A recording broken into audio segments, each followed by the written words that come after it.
ಗೇರುಸೊಪ್ಪಾದ ಉಪ್ಪಿನಗೋಳಿ ಶ್ರೀ ಗುತ್ತಿಕನ್ನಿಕಾ ಪರಮೇಶ್ವರಿ ನಗರ ದೇವಿ ದೇವಸ್ಥಾನದಲ್ಲಿ ಪ್ರತಿ ವರ್ಷದಂತೆ ಈ ವರ್ಷವೂ ನವರಾತ್ರಿ ಉತ್ಸವ ಅದ್ದೂರಿಯಾಗಿ ನಡೆಯುತ್ತಿದೆ. ಹೊನ್ನಾವರ ತಾಲೂಕಿನ ಗೇರುಸೊಪ್ಪಾದ ಉಪ್ಪಿನಗೋಳಿ ಶ್ರೀ ಗುತ್ತಿಕನ್ನಿಕಾ ಪರಮೇಶ್ವರಿ ನಗರದೇವಿ ದೇವಸ್ಥಾನದಲ್ಲಿ ಪ್ರತಿ ವರ್ಷದಂತೆ ಈ ವರ್ಷವೂ ಶ್ರೀದೇವಿಯ ಸನ್ನಿಧಿಯಲ್ಲಿ ನವರಾತ್ರಿ ಉತ್ಸವ ಅದ್ದೂರಿಯಾಗಿ ನಡೆಯುತ್ತಿದೆ.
ಸಪ್ತಶತಿ ಪಾರಾಯಣದೊಂದಿಗೆ ಪ್ರಾರಂಭವಾಗಿರುವ ನವರಾತ್ರಿ ಉತ್ಸವ ದೇವಿ ಸನ್ನಿಧಿಯಲ್ಲಿ ವಿಜೃಂಭಣೆಯಿಂದ ಜರುಗುತ್ತಿದೆ. ಪ್ರತಿನಿತ್ಯ ಸಾವಿರಾರು ಜನರು ದೇವಸ್ಥಾನಕ್ಕೆ ಆಗಮಿಸಿ ಅಮ್ಮನ ದರ್ಶನವನ್ನ ಪಡೆಯುತ್ತಿದ್ದಾರೆ. ತಮ್ಮ ಇಷ್ಟಾರ್ಥ ಬೇಡಿಕೆಗಾಗಿ ತಾಯಿಗೆ ವಿಶೇಷ ಪೂಜೆ ಪುನಸ್ಕಾರಗಳ ಸೇವೆ ಸಲ್ಲಿಸಿ ಪ್ರಾರ್ಥನೆಯನ್ನ ಮಾಡುತ್ತಿದ್ದಾರೆ.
ನಗರ ದೇವಿಯಾಗಿರುವ ಶ್ರೀ ಗುತ್ತಿಕನ್ನಿಕಾ ಪರಮೇಶ್ವರಿ ಸುತ್ತಮುತ್ತಲಿನ ಹಳ್ಳಿಗಳ ಜನರ ಆರಾಧ್ಯ ದೇವತೆಯಾಗಿದ್ದಾಳೆ. ವರ್ಷದಿಂದ ವರ್ಷಕ್ಕೆ ತಾಯಿಯ ಸನ್ನಿಧಿಯಲ್ಲಿ ವೈಭವೋಪೇತ ಉತ್ಸವಗಳು ನಡೆಯುತ್ತಿದ್ದು ನವರಾತ್ರಿ ಸಮಯದಲ್ಲಿ ವಿಶೇಷವಾಗಿರುತ್ತದೆ.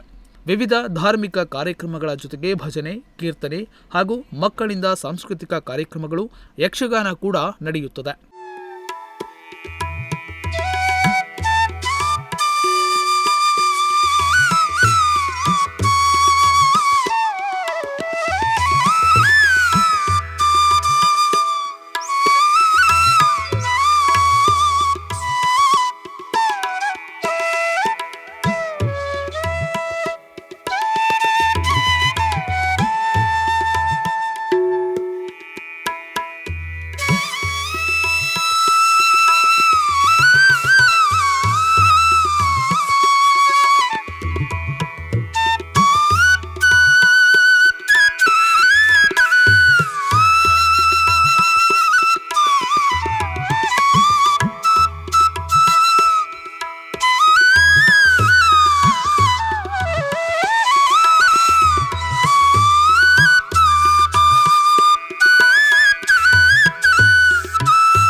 ತಾಲೂಕಿನ ಪ್ರಸಿದ್ಧ ಕ್ಷೇತ್ರಗಳಲ್ಲಿ ಒಂದಾದಂಥ ಶ್ರೀ ಗುತ್ತಿಕನ್ನಿಕಾ ಪರಮೇಶ್ವರಿ ದೇವಿ ದೇವಸ್ಥಾನದಲ್ಲಿ ವರ್ಷಂಪ್ರತಿ ಅನೇಕ ಧಾರ್ಮಿಕ ಕಾರ್ಯಕ್ರಮಗಳು ನಡೀತವೆ. ಅದರಲ್ಲಿ ಈ ಒಂದು ನವರಾತ್ರಿ ಉತ್ಸವವು ಕೂಡ ಬಹುದೊಡ್ಡ ಕಾರ್ಯಕ್ರಮವಾಗಿ ಹೊರಹೊಮ್ಮುತ್ತಾ ಇದೆ. ಅನಾದಿ ಕಾಲದಿಂದಲೂ ಈ ಕ್ಷೇತ್ರದಲ್ಲಿ ನಮ್ಮ ಹಿರಿಯರು ಅನೇಕ ಕಾರ್ಯಕ್ರಮಗಳನ್ನು ಮಾಡಿಕೊಂಡು ಉತ್ತಮವಾದ ರೀತಿಯಲ್ಲಿ ನಡೆಸ್ಕೊಂಡು ಬಂದಿರ್ತಾರೆ. ಅದೇ ಕಾರ್ಯಕ್ರಮವನ್ನು ಇವತ್ತು ನಾವು ಯಶಸ್ವಿಯಾಗಿ ನಡೆಸ್ಕೊಂಡು ಹೋಗ್ತಾ ಇದ್ದೇವೆ. ಶ್ರೀ ಗುತ್ತಿಕನ್ನಿಕಾ ಪರಮೇಶ್ವರಿ ದೇವಸ್ಥಾನದಲ್ಲಿ ದಸರಾ ಉತ್ಸವದ ಜೊತೆಯಲ್ಲಿ ಈಗ 3 ವರ್ಷಗಳ ಹಿಂದೆ ಜಾತ್ರಾ ಮಹೋತ್ಸವ ಕೂಡ ನಡೆದಿದೆ. ಇದು ತಮಗೆಲ್ಲ ಗೊತ್ತಿದೆ. ಅದರ ಜೊತೆಯಲ್ಲಿ ಅನೇಕ ಕಾರ್ಯಕ್ರಮಗಳು ನಡೀತಾ ಇದೆ. ನವರಾತ್ರಿ ಉತ್ಸವ ಅಂತಂದರೆ ಮೊದಲಿಂದಲೂ ಕೂಡ ದೊಡ್ಡ ಪ್ರಮಾಣದಲ್ಲಿ ನಾವು ಆಚರಣೆಯನ್ನು ಮಾಡಿಕೊಂಡು ಬರ್ತಾ ಇದ್ದೇವೆ. ಪ್ರಥಮ ನವರಾತ್ರಿ ಅಂತಂದರೆ ಸಪ್ತಸತಿ ಪಾರಾಯಣದೊಂದಿಗೆ ಪ್ರಾರಂಭವಾದಂಥ ಈ ಒಂದು ಕಾರ್ಯಕ್ರಮ ವಿಜಯದಶಮಿಯಂದು ನಡೆಯುವ ಸತ್ಯನಾರಾಯಣ ರಥದೊಂದಿಗೆ ಇದು ಸಂಪನ್ನಗೊಳ್ಳುತ್ತದೆ. ಆ ಮಧ್ಯದಲ್ಲಿ ಈ ಒಂದು 9 ದಿನಗಳ ಕಾಲವೂ ಕೂಡ ವಿಶೇಷವಾದ ಕಾರ್ಯಕ್ರಮಗಳನ್ನು ನಮ್ಮ ಆಡಳಿತ ಕಮಿಟಿಯವರು ನಡೆಸಿಕೊಂಡು ಬರ್ತಾ ಇದ್ದಾರೆ. ಘಟಸ್ಥಾಪನೆಯಿಂದ ಪ್ರಾರಂಭವಾದಂಥ ಈ ಕಾರ್ಯಕ್ರಮ ಮಧ್ಯಾಹ್ನದ ಮಹಾಪೂಜೆ, ಹಾಗೆ ಅನ್ನ ಸಂತರ್ಪಣೆ, ಸಾಯಂಕಾಲ ಭಜನಾ ಕಾರ್ಯಕ್ರಮ, ಹಾಗೆ ಮಹಾಪೂಜೆ ಮತ್ತು 8 ಗಂಟೆಗೆ ಕೀರ್ತನ ಕಾರ್ಯಕ್ರಮವು ಕೂಡ ಯಶಸ್ವಿಯಾಗಿ ನಡ್ಕೊಂಡು ಬರ್ತಾ ಇದೆ. ಈ ಕ್ಷೇತ್ರಕ್ಕೆ ಊರಿನ, ಹೊರ ಊರಿನ, ತಾಲೂಕಿನ ಹಾಗೆ ಹೊರ ಜಿಲ್ಲೆಯ ಭಕ್ತರು ಕೂಡ ಇಲ್ಲಿ ಬಂದು ಸೇವೆಯನ್ನು ಮಾಡ್ತಾರೆ. ಒಂದು ಶಕ್ತಿ ದೇವತೆಯಾಗಿ ಹೊರಹೊಮ್ಮಿದೆ. ಅನೇಕ ಜನ ಭಕ್ತರು ಇಲ್ಲಿ ಬಂದು ತಮ್ಮ ಏನೇನು ಮನದಾಳದ ಇಷ್ಟಾರ್ಥಗಳನ್ನು ಕೇಳ್ಕೊಳ್ತಾರೆ. ಎಲ್ಲರ ಅಂದರೆ ಭಕ್ತರ ಇಷ್ಟಾರ್ಥಗಳನ್ನು ಈಡೇರಿಸುವಂಥ ಒಂದು ಶಕ್ತಿ ದೇವತೆಯಾಗಿ ಈ ಕ್ಷೇತ್ರದಲ್ಲಿ ಹೊರಹೊಮ್ಮಿದೆ.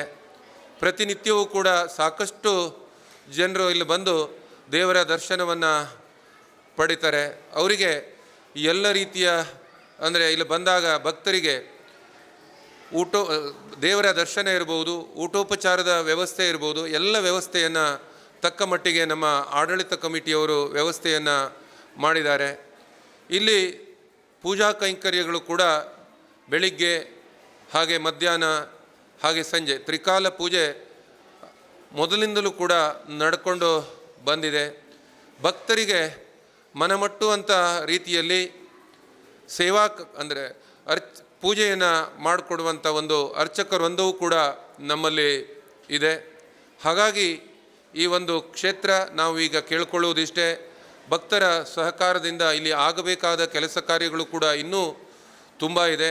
ಆ ಎಲ್ಲ ಕೆಲಸ ಕಾರ್ಯಗಳು ಮುಂದಿನ ದಿನದಲ್ಲಿ ಭಕ್ತರ ಸಹಕಾರದೊಂದಿಗೆ ಆಗಲಿ, ಭಕ್ತರ ಇಷ್ಟಾರ್ಥಗಳು ಈಡೇರಲಿ ಅನ್ನುವಂಥ ಒಂದು ಆಶೋತ್ತರಗಳ ಒಟ್ಟಿಗೆ ನಮ್ಮ ಆಡಳಿತ ಕಮಿಟಿ ಭಕ್ತರೊಂದಿಗೆ ಯಾವತ್ತೂ ಇದೆ. ಶ್ರೀದೇವಿಯ ಅನುಗ್ರಹ ಸದಾ ಭಕ್ತರಿಗೆ ಆಗಲಿ ಅಂತ ಆ ದೇವರಲ್ಲಿ ಆಶಿಸ್ತೇನೆ. ನನ್ನ ಹೆಸರು ಗೋವಿಂದ ಸುಬ್ಬನಾಯ್ಕ್ ಅಂತ, ಈ ದೇವಸ್ಥಾನದ ಆಡಳಿತ ಕಮಿಟಿಯ ಅಧ್ಯಕ್ಷರು. ಪ್ರತಿದಿನ ಅಮ್ಮನ ಸನ್ನಿಧಿಗೆ ಆಗಮಿಸುವ ಭಕ್ತಾದಿಗಳಿಗೆ ಅನ್ನ ಸಂತರ್ಪಣೆ ವ್ಯವಸ್ಥೆಯನ್ನ ಮಾಡಲಾಗಿದೆ. ಒಟ್ನಲ್ಲಿ ಶ್ರೀದೇವಿಯ ಸನ್ನಿಧಿಯಲ್ಲಿ ನವರಾತ್ರಿ ಉತ್ಸವ ವಿಜೃಂಭಣೆಯಿಂದ ನಡೆಯುತ್ತಿದ್ದು, ಆಡಳಿತ ಮಂಡಳಿ ದೇವಸ್ಥಾನಕ್ಕೆ ಬರುವ ಭಕ್ತರಿಗೆ ಯಾವುದೇ ತೊಂದರೆಯಾಗದ ರೀತಿಯಲ್ಲಿ ಅಚ್ಚುಕಟ್ಟಾದ ವ್ಯವಸ್ಥೆ ಮಾಡಿ ಮೆಚ್ಚುಗೆಗೆ ಪಾತ್ರವಾಗಿದೆ. ಚಂದ್ರಶೇಖರ್ ಜೊತೆಗೆ ವಿಶ್ವ, ನುಡಿಸಿರಿ ನ್ಯೂಸ್, ಹೊನ್ನಾವರ.